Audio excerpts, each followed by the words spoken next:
Why PCOS is keeping you stuck when it comes to fat loss.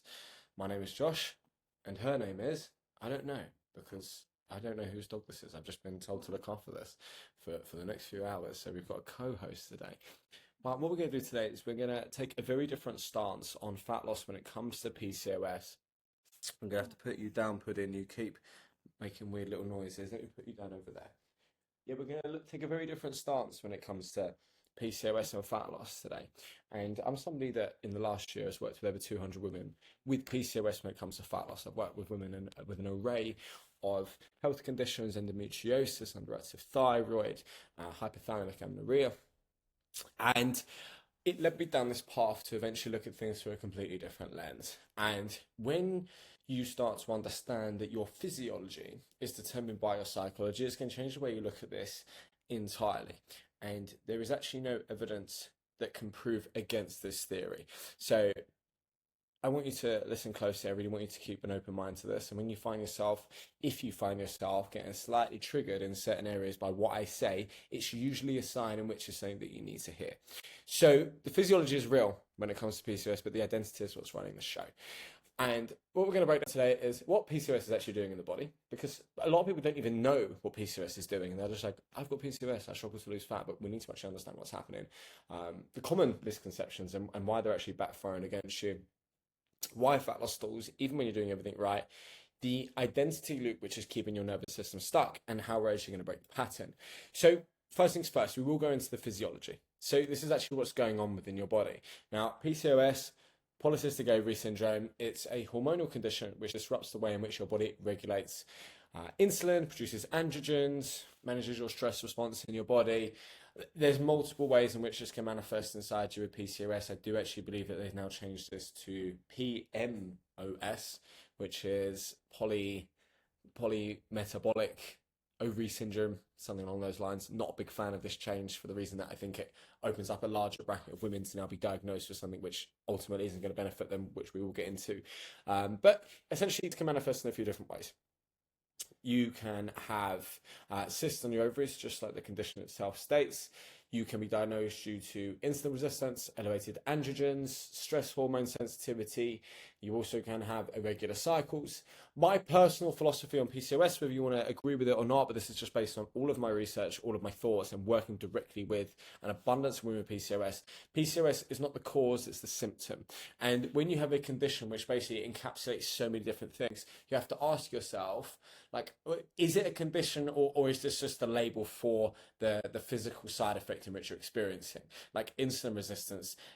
Most people in the world have an insulin resistance. We don't need to diagnose them all the time. But things like elevated androgens, for sure, are a hormonal issue in which we have to learn to work around. But once again, you can start to understand, as we'll explain in this video, that kind of elevated and dysregulated hormonal levels are also the byproduct of psychology. So all of these things will make fat loss harder. Insulin resistance is the main one because insulin is a fat storing hormone. When your body becomes insulin resistant, you are literally in a state of fat burning all the time. Elevated androgens can affect things like your cravings, kind of downstream effects in which make you think about food, your moods, your kind of rationality when it comes to certain things, and obviously more inflammation because of that as well.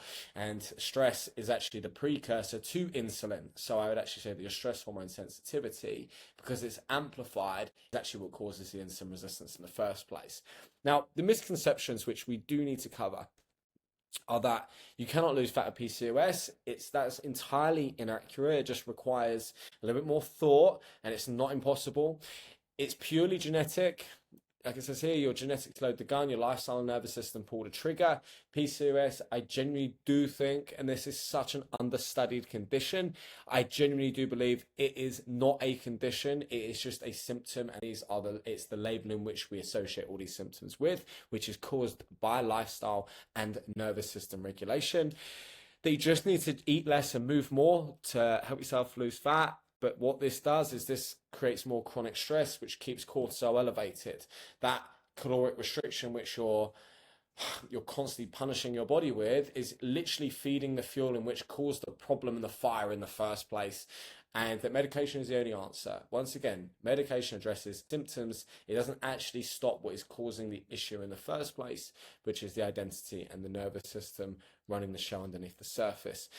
Let's look at the psychology. Okay, and this is looking at health and fitness through an entirely different lens to what you've ever looked at it through before. So this is going to seem different, it's going to seem foreign, but I really want you to approach this with open arms and an open mind. And when you can do things like that, you can really learn. And one thing that we need to understand is that your body is a printout of your identity. So your identity is who you believe you are. It's the narrative in which you have about yourself. It's the story you tell about yourself, and your nervous system is what regulates that identity. Things that naturally come to you are because that's who you think you are, what you think you're worth, and naturally your body is going to direct you towards those things through your subconscious mind.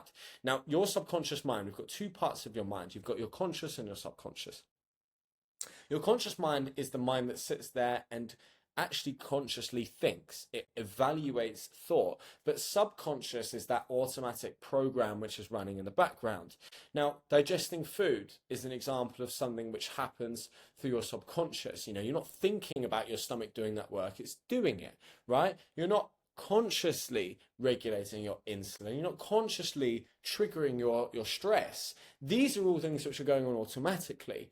And we often have to ask ourselves, why are we having these problems? Well, it's because your subconscious is causing you to have these issues. It controls 98% of what your body does. And when we're focusing only on these conscious things, like how much we eat, what we're doing, we're focusing on 2% of what your mind and your operating system of your body is doing, and ignoring the 98%, which is causing everything to run in the background. And that's why we need to start looking at what's going on inside and in your inner world, because that's being reflected back to you in your outer world. Okay. And this is how PCOS starts to impact that subconscious mind, because you need to understand your brain is constantly looking for evidence to confirm what it already believes.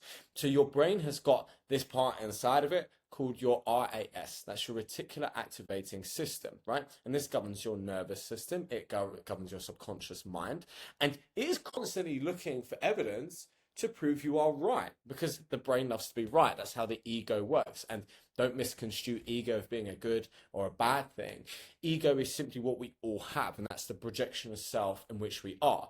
So your brain is always looking to go, yep, you're right, because that makes you feel safe. When you're correct, you have certainty. So your brain's going to look for certainty.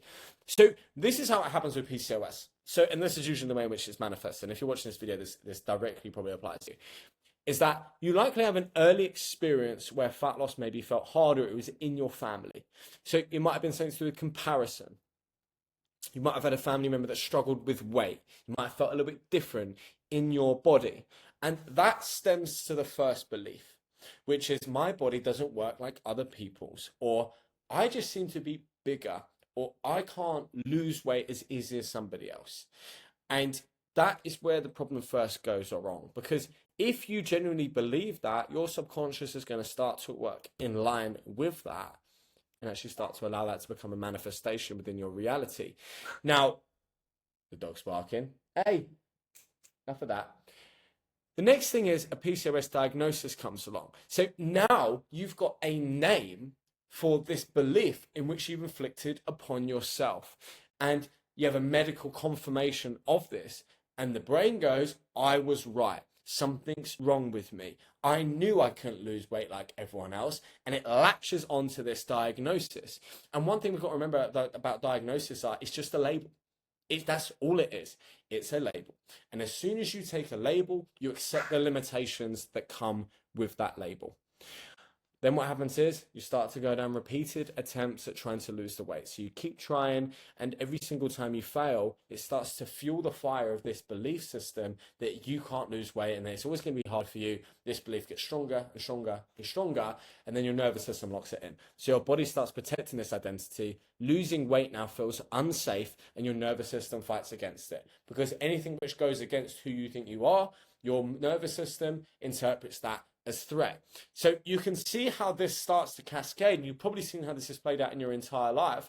And despite the fact that consciously you really want to lose weight, subconsciously you don't. And your nervous system, brain, your entire body, your hormonal system is working against you all the time. And this is how it kind of works. This is the loop in which you see it, because your psychology causes your physiology. Now, if your identity is I have PCOS, my body struggles to lose weight, you're naturally going to be more stressed all the time, right? Your body stays in that survival mode. When you're in that stress state, fat gain is easy. Stress elevated, insulin elevated. When insulin is elevated, your body stores fat.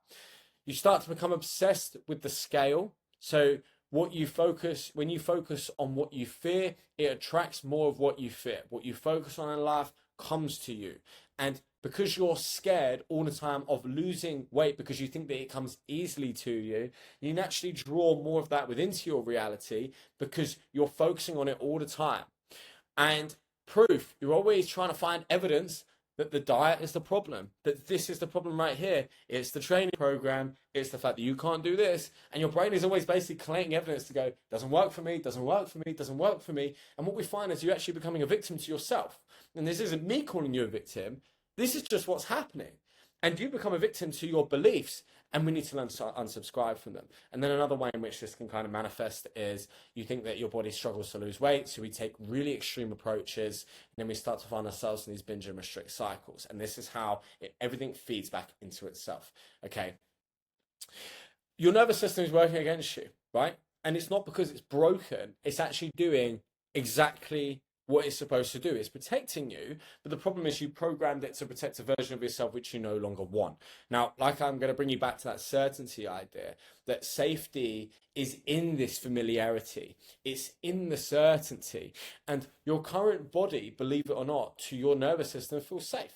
So losing weight actually means you're becoming somebody new, and your system resists that change because it likes to know familiarity and what's safe. You have to remember that your body goes, well, I'm safe right now, I'm alive.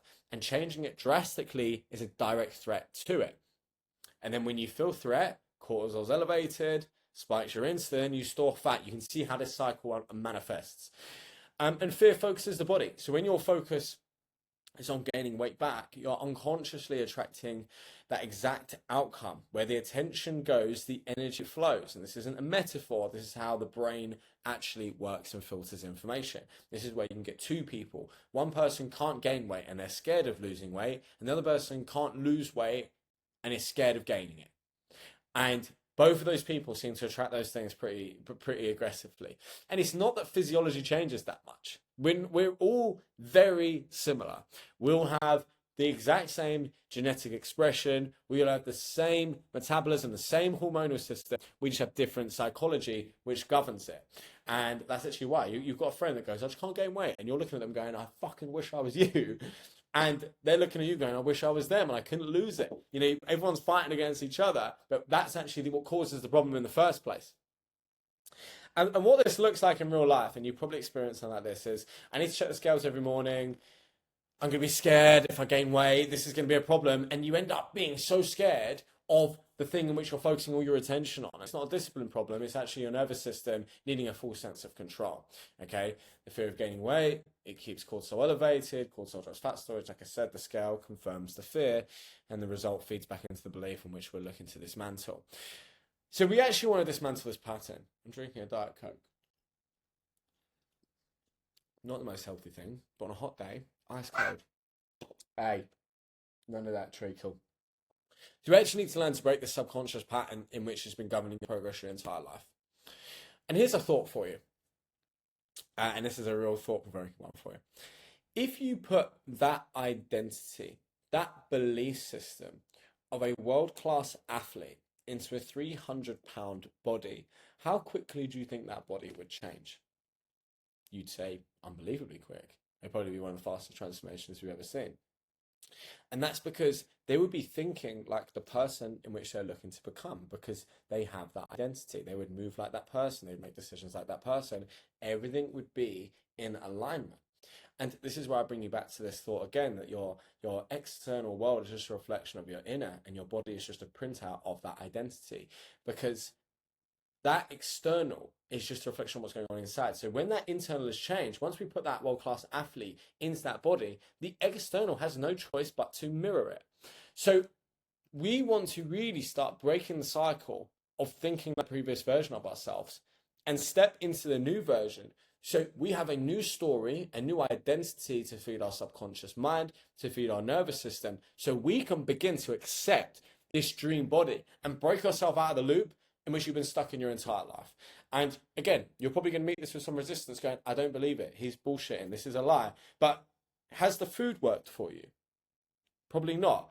Has changing different diets. You've tried fasting, you've tried this, you tried all of these things, but you still can't lose weight. But this is the one thing which you haven't tried to change. So maybe this is the answer to you. I'm just trying to open your mind up. And breaking the cycle it's not about false positivity.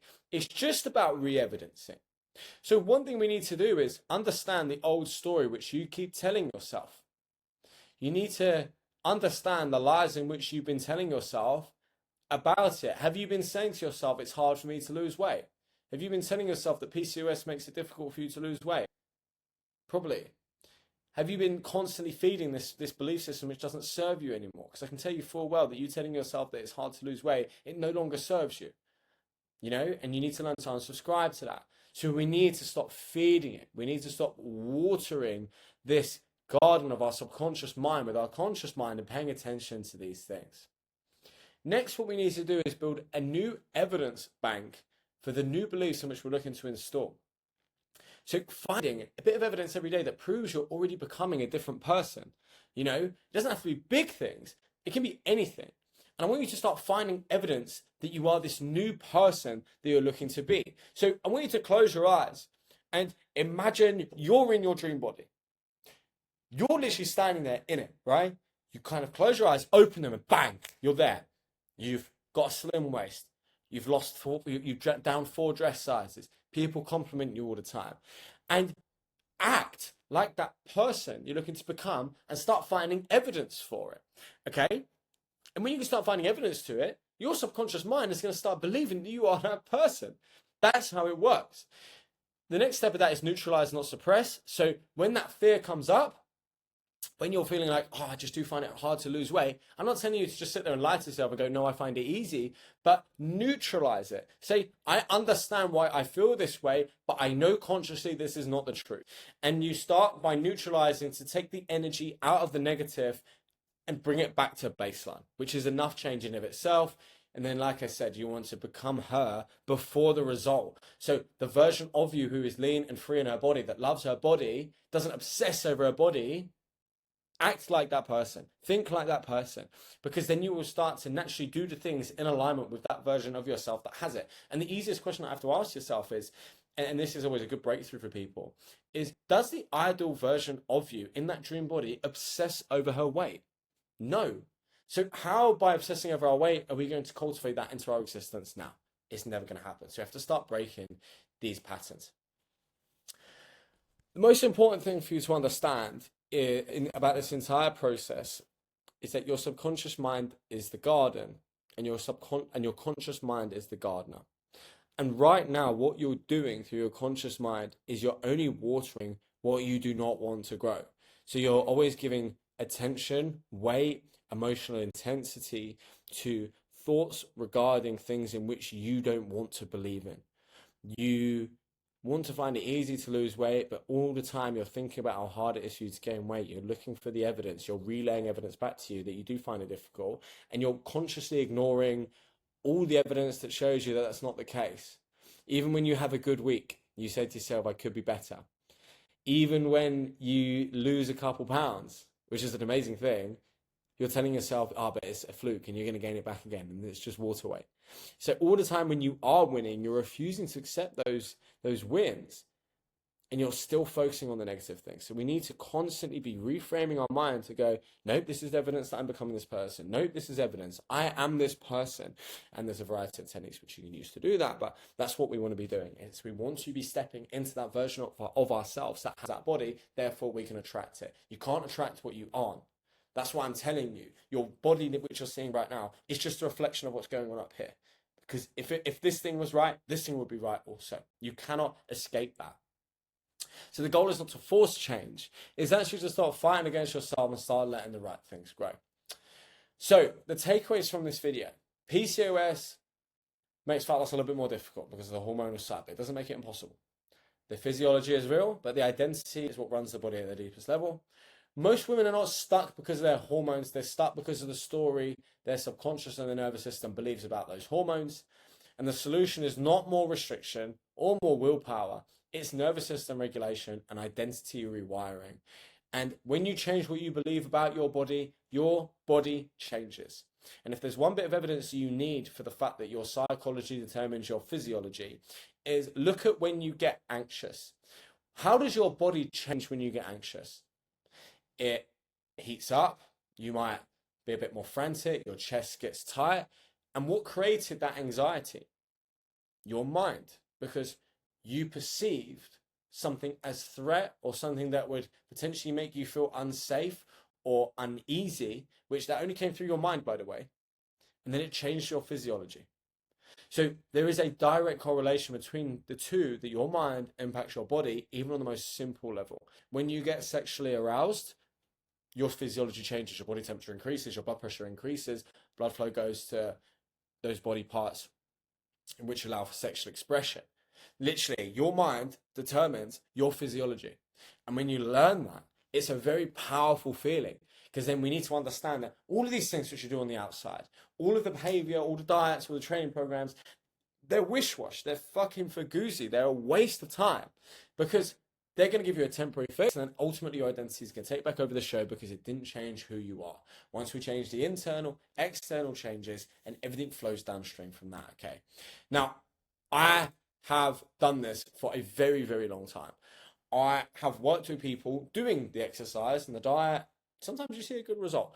Half the time you see a result that doesn't stick and then people go back. So I redirected what I did a year ago to primarily focus on the physiology and the psychology, I should say, and breaking this cycle, rewiring the identity, going through this process right here.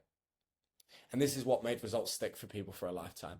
And once we started seeing those subconscious limitations break, we started rewiring identity, finding new breakthroughs, re-evidencing back to the body that you are who you say you are. Unbelievable changes happen in an unbelievable rate. And that's because we focus on the one thing causing the resistance in the first place, which was this.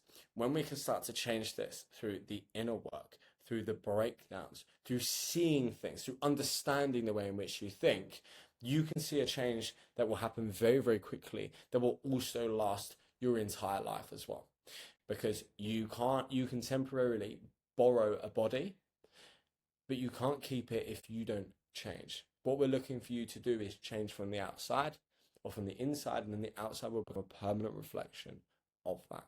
And if you want to work directly with me to help you do this and go through this breakdown and rewire that identity, there's an application to work with me in the top link of the description. It will be one of the best things that you ever do, because we're actually fixing what caused the problem in the first place. Okay? So that's what's causing you to struggle losing fat with PCOS. If you have got any questions, just feel free to drop me a message on Instagram and I'll get back to you comprehensively. If there's anything else I can do for you, please drop me a message as well. Hopefully this resonated, and I look forward to hearing from you.